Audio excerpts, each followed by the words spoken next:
So I began research in college as an undergraduate assistant with live rats. And the things that I learned quickly and relieved me considerably is, first of all, the researchers were interested in behavior that was ordinary. The interventions on the rats were pretty extreme. We did surgery. We implanted thermosensors in their bellies and thermosensors with a radio pickup literally into their brains. But it was a priority that these animals behaved normally, that they fed and slept and otherwise behaved in ordinary rat ways. And we were also studying them copulate, which means having sex, which is to say, again, ordinary behavior was a priority. If at any time any of these animals had shown signs of stress or otherwise had been compromised, the rule was to kill them instantly. And that typically was not the case. And yet, at the end of the study, when we had taken all sorts of data and discovered fascinating things about brain and body temperature during sex, we killed them. A given animal used in research was not to be kept alive. You can't use an animal in repeated experiments, certainly not.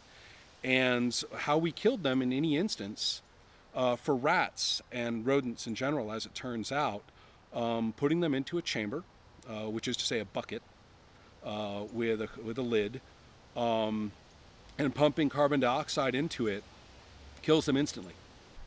Now, my whole career in research has been almost an ongoing confrontation with or encounter, really, with the changing rules for how to deal with animals.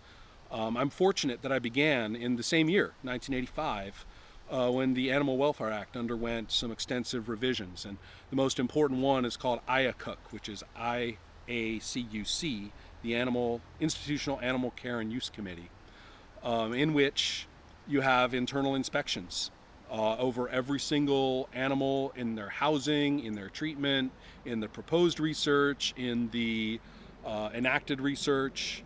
And in many ways, the quality of research and the quality of animal care in any institution lives or dies by its IACUC. Now, in this case, it had just barely begun. And I watched the different labs scramble to accord with the new rules, to understand the new rules, to talk about them, to figure out how to use them and how it applied to their own studies, and for the committee members to figure out for the first time what on earth they were supposed to be doing with these mountains of paperwork about all this research. And it was a transitional time too. I remember rhesus macaques kept in wire cages, not in our lab, we studied rats, but I remember looking at the wire cages and thinking, how could we possibly be keeping primates in there? That particular practice was to vanish over the next few years, but I sort of saw that transitional point.